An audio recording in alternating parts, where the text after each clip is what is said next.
Hello বন্ধুরা, আমি আজকে কই মাছের ঝোল করব। তো সবজি দিয়ে। তো এই যে বন্ধুরা, ওটা দুটো কই মাছ নিয়ে এসেছে, আর আমি এখানে ফুলকপি আলু কেটে নিয়েছি। তো এই দিয়ে আজকে ঝোল করব। তো কীভাবে রান্না করব ওটাই আপনারা দেখুন। আর এইভাবে খুবই সুন্দর খেতে হবে। অবশ্যই আপনারা আমার সাথে থাকবেন। তো এখন আমি কড়াইয়ে তেল দিয়ে দিয়েছি, এই যে সর্ষের তেল 1 টেবিল চামচের মতো তেল দিয়ে দিয়েছি। এবারে মাছগুলো ভেজে নেব।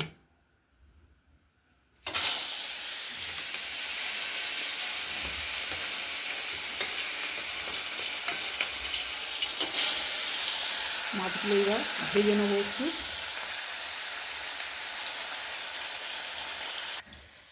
মাছগুলো ভাজা হয়ে গেছে, তুলে নিয়েছি। এবার এই কপিগুলো নুন জলে ডুবিয়ে রেখেছিলাম, ওখান থেকে ঝারিয়ে তুলে নিয়েছি। কপিগুলো ভেজে নেবো এবার। কপিগুলো সব ভাজা হয়ে গেছে, তুলে নিয়েছি কপিগুলো। এবার এতে তেল দিয়ে দেবো খানিকটা।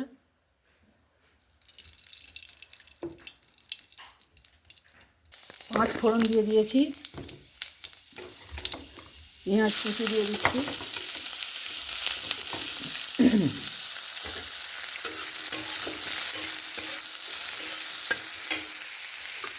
এর সাথেই আলুগুলো একসঙ্গে ভেজে নেব।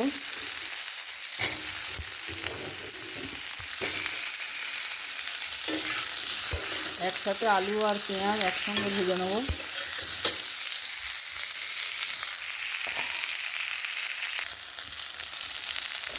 এবার একটু আদা বাটা আর টমেটো কুচি দিয়ে দিলাম, একটু ভেজে নেবো। এবার এখানে কিছু মশলা দিয়ে দিচ্ছি, হলুদ গুঁড়ো, জিরে গুঁড়ো, ধনে গুঁড়ো, একটু ঝাল লঙ্কার গুঁড়ো, সামান্য একটু কাশ্মীরি লঙ্কার গুঁড়ো, কিছু কাঁচা লঙ্কা দিয়ে দিচ্ছি।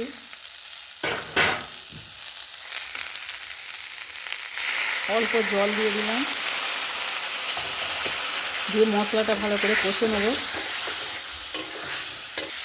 একটু জল দিয়ে মশলাটা ভালো করে আলুর সঙ্গে কষে নিয়েছি, এরকম সুন্দর করে কষে নিয়েছি। এবার এখানে ফুলকপিগুলো দিয়ে দিচ্ছি।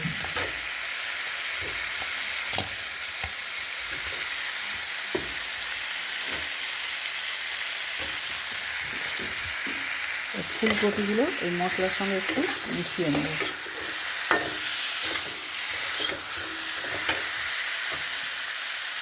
আর একটু জল দিয়ে দিচ্ছি, আর একটু জল দিয়ে ভালো করে ফুলকপিগুলো কষে নেব। এবার লবণ দিয়ে দিচ্ছি স্বাদ মতো। কপিটা ভালো করে কষে নিয়েছি।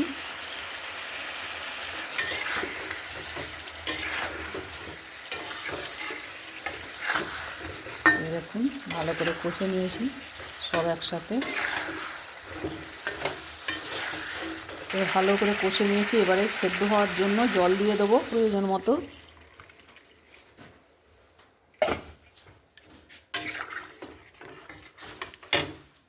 একটু সেদ্ধ হয়ে এলে তারপরে মাছগুলো দেবো। মাছগুলো খুব বড় বড় মাছ, খুব ছোট ছোট না, এগুলো খুব বড় বড় মাছ, মানে পাকা কই মাছ। তো এইগুলো এরকমভাবে ঝোল খেতে খুব সুন্দর লাগে। এবার একটু এটা সেদ্ধ হবে, একটু ঢাকা দিয়ে সেদ্ধ করতে দেবো। ঝোলটা টক করে ফুটছে, এবারে মাছগুলো দিয়ে দিচ্ছি। একটু ঝোল ঝোল করবো বন্ধুরা, কই মাছের একটু ঝোল ঝোলই ভালো হবে, খুব বেশি ঝোল না আর খুব কমও নয়। তো এবারে আর একটু ভালো করে ফুটে যাক। হ্যালো বন্ধুরা, এই যে সব সিদ্ধ হয়ে গেছে, ঝোল রেডি হয়ে গেছে। একটু আমি ঝোল ঝোলই রাখবো। তো এবার এর ওপরে একটু ধনে পাতা কুচি দিয়ে দিচ্ছি বন্ধুরা। দারুণ টেস্ট হয়েছে। নুন টুন সব চেখে নিয়েছি, সব কিছু ঠিকঠাক আছে, টেস্টও খুব সুন্দর হয়েছে। তো এইভাবে অবশ্যই আপনারা খাবেন এবং কেমন লাগলো অবশ্যই জানাবেন। আর ভালো লাগলে লাইক শেয়ার কমেন্ট করতে ভুলবেন না বন্ধুরা। এই আমার পাশে থাকবেন। তো আর একটু ফুটিয়েই আমি এটাকে নামিয়ে নেব। আজকের মতো রাখছি, আবার আসবো অন্য কোনো দিন। এবার আমি গ্যাস অফ করে দিচ্ছি। রেডি হয়ে গেল আমার ঝোল।